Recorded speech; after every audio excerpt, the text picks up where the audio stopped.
Good morning, Maple third graders, or maybe it's afternoon or evening by the time you're watching this. We're going to share a bit more of The Boy Who Harnessed the Wind, written by William Kamkwamba and Brian Mueller. And we're doing this with permission by Puffin Books, the publisher, which we're very thankful for. So, the last time we read, the main event that occurred was that William has decided to construct a windmill, because he knows with a windmill he'd have access to electricity, which would allow him to create an irrigation system which will water his crops, so we won't have to worry about drought anymore. So we're going to be sharing pages 150 to 162. In my mind, I could picture the windmill I wanted to build, but before I attempted something so big, I wanted to experiment with a smaller model. I'd still need the same materials: blades, a shaft and rotor, wire, and something like a dynamo or a small motor to generate electricity from the moving blades. Jeffrey and I had used regular-sized water bottles for our pinwheels, but now I needed something stronger. Back at home, I started looking around and spotted just the thing. It was an empty jar of body care lotion that my sisters used to play cricket. It was plastic and shaped like a tub of margarine, with a screw-top lid. Perfect. Leaving the lid intact, I removed the bottom with a bow saw, then cut the sides into 4 strips and fanned them out like blades. I poked a hole through the center of the lid and nailed it into a bamboo pole, which I drove into the ground behind the kitchen. Right away, I realized the blades were too short to catch the wind. I needed to make them longer. In our village, we took our baths in a tiny hut made from grass that was open at the top. We typically installed plastic PVC pipe under the floors to keep them from flooding. Not long before, my Aunt Chrissy's bathhouse had collapsed in a storm, so they built a new one right beside it. The old one was still there, however, and I knew there must be some pipe buried beneath that rubble.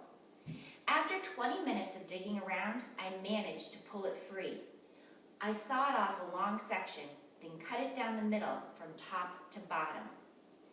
Back in my mother's kitchen, I stoked the fire until the coals were red, then held the pipe aloft over the heat. The plastic began to warp and blacken as it melted. Soon it was soft and easy to bend, like wet banana leaves. Before it could cool down and harden, I laid it on the ground and pressed it flat with an iron sheet. Now remember, the iron sheets are what they use in part for roofing, okay? So it would be a big piece of metal. Using the saw, I then carved 4 blades, each one measuring about 20 centimeters in length. Once again, I didn't have the right kind of tools, so I had to improvise. This time, I needed a drill. Looking around my room, I found a long nail and took it to the kitchen. So William is being very creative to find the materials and the tools that he needs in order to accomplish this model of a windmill. First, I drove the tip through a maize cob to create a handle. So picture corn on the cob with all the kernels eaten off. Then I placed the nail on the coals. Once it glowed hot, I poked holes in both sets of plastic blades. I used some wire to connect them to the bottle, but I didn't have any pliers to twist it tight. Instead, I used 2 bicycle spokes, so the wire's inside the wheel of a bicycle. That's when my mother found me. "What are you doing messing up my kitchen?" she said. If there was one thing she hated, it was kids messing up her kitchen. "Get these toys out of here." I tried to explain about the windmill and my plan to generate power, but all she saw were some mangled pieces of plastic and a bamboo stick. "Even little children play with more sensible things," she said. "Go, help your father in the fields." "But I'm building something." "Something what?" "Something for the future." "I'll tell you something about your future," she said, and she scooted me out the door. It was pointless to try and explain. What I needed now was a bicycle dynamo or a motor, and I had no idea where I would find one. Of course, I knew I could buy one. A shopkeeper named Dowd had one for sale at his hardware store in the trading center. I'd seen it on the shelf in the months before the famine, wrapped in plastic so shiny and so out of reach. Think for a minute about why it might be out of reach. I went back this time, and sure enough, it was still there. Dowd smiled when I approached, so I tried my charm. "Fine day, Mr. Dowd," I said. "Yes, fine day," he replied. "How's your family?" "Oh, fine, fine. Thanks for asking." "Say, how much is that dynamo there behind you?" $500. I leaned forward and gave him the sorriest look I could possibly muster. "Yes, but you see, Mr. Dowd, I don't have 500. He laughed.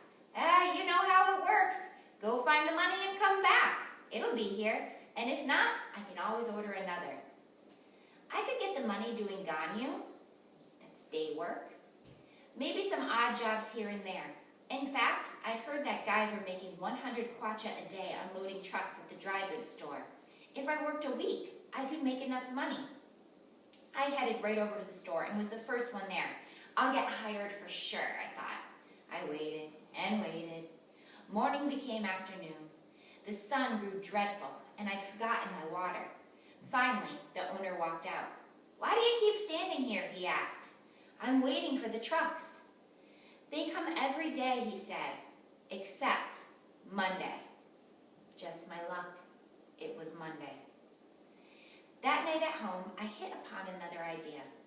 The bicycle dynamo was the ideal motor for the larger windmill I wanted to make. But for this test model, I could get by with using a much smaller generator, something that makes energy. I knew just where to find it. I walked over to Jeffrey's house and found him in his room. Now remember, Jeffrey's his cousin. "Hey, Bombo, do you remember where we put that international radio and cassette player?" "Yeah, it's here someplace. Why?" "I want to use its motor to generate electricity." "Electricity?" "Yeah, from a windmill." Every time Gilbert and I had visited the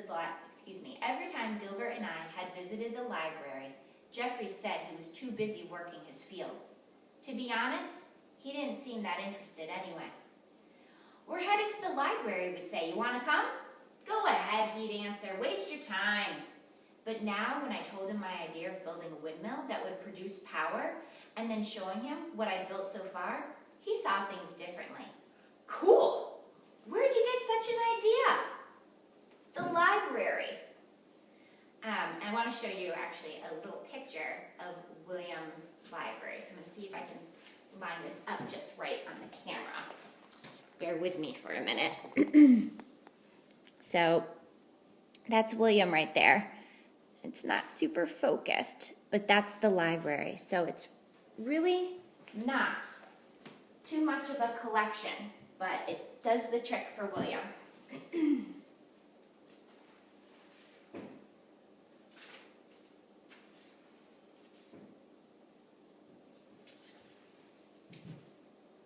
Oh, lost my page. Okay, here we go. Jeffrey found the international cassette player under his bed, and I went to work. My screwdriver, in this case, was really a bicycle spoke that I'd hammered flat against a stone. It wasn't anything pretty, but it worked to remove the screws from the radio's casing to allow me inside. After a little prying and jiggling, I removed the cassette deck and found the motor. It was half as long as my index finger and shaped like a AAA battery. A short piece of metal stuck out from the top like a stem. Attached was a small copper wheel that spun the magnets inside and gave the radio its energy. Using some wire, I attached the motor to the windmill. My idea was to have the body care lid turn the copper wheel as it was spinning, like two gears in motion. But when I spun the lid, it just slipped against the copper. I needed some friction to make the gears catch. "What we need is some rubber," I told Jeffrey. "Yeah, but where do we get it?" "I don't know." "What about from a pair of shoes?" "Now you're thinking." The rubber from our flip-flops was too spongy and not durable enough, otherwise we'd have been set. Everyone in Malawi wore flip-flops. We needed a special kind of rubber, the kind used to make the flats worn by most women in Wimbe. There was only one problem. A company called Shore Rubber was going through the villages collecting old shoes to recycle and make new ones. They were offering half a kilo of salt for each pair. So of course, most women took the deal. I wondered if it was even possible to find used shoes anymore, but it was worth a try. All day, Jeffrey and I dug through garbage pails all over Masitala and Wimbe looking for shoes. Finally, after sifting through mounds of peanut shells, banana peels, and old rusty cans, Jeffrey held up a shoe. One shoe! Tonga! The black flat had been buried so long, it was now gray and filled with crusty muck. It smelled like goat skin. "Good job, chap," I said. Using my knife, I carefully carved an O-shaped piece out of the rubber, small enough to slide over the motor's copper wheel like a cap. This took more than an hour to do, but once I pressed it on, the 2 gears caught just right. The next step was to test the motor to see if it produced a current, so a wave of energy. Jeffrey began spinning the blades by hand, and I took the motor's 2 wires and I touched them to my tongue. "Feel anything?" he asked. "Yeah, it tickles." "Good, then it works." So the electricity is creating that tickle. Do not try this at home. Side note. Now the question was, what should we power using this windmill? We decided it would be Jeffrey's favorite radio, an old Panasonic that he listened to while he worked in the fields. Jeffrey loved his Billy Kaunda music, and sometimes I'd even sneak up on him in the maize rows and catch him dancing. I held the windmill while Jeffrey popped off the Panasonic's battery cover and removed the cells. Using my knowledge from the books, I assumed that because the radio operated on batteries, its motor produced DC power. So remember, there's DC direct current and AC alternating current, which meant we could connect the wires straight to the radio's positive and negative terminals. Jeffrey pushed the wires inside, then twisted them so that they connected to the heads. "What do we do now?" he asked. "Now we wait for the wind to turn the blades." Just as I was saying that, the wind began to blow. My blades started to spin, and the wheel began to turn. The radio popped and whistled, and suddenly there was music. It was my favorite group, the Black Missionaries, on Radio 2, singing their great song, "We Are Chosen." I jumped so high, I nearly disconnected the wires. "You hear that?" I screamed. "We did it! It actually works!" "At last," Jeffrey said. "Now I'll go even bigger, superpower." The success of my small windmill gave me confidence to attempt an even bigger machine. And I'd already started making a list of materials. I would still use PVC pipe for the blades, though I'd need much longer pieces. The blades would have to attach to a rotor, which needed to be some kind of flat metal disc. Plus I would need a shaft or axle to make it all spin. The best thing I could think of was the bottom bracket of a bicycle. The bracket, or gav, as we called it, is what attached the bike pedals to the crankset and turns the chain to spin the black wheel. So think about what a bike looks like and what the pedal is attached to. But in this case, I'd replace the pedals with blades. When the back wheel spun, I'd have a dynamo attached to generate the power. Basically, I was going to hoist a bicycle into the air like a flag to catch the wind. Just trying to imagine it made me laugh. But of course, none of this changed the fact that I still had no money to buy materials. So like with the smaller machine, I had to go and find them on my own. For the next month, I woke up early and went searching for windmill pieces like I was exploring for treasure. The best place I knew was an old tobacco plantation across from Cachicolo School.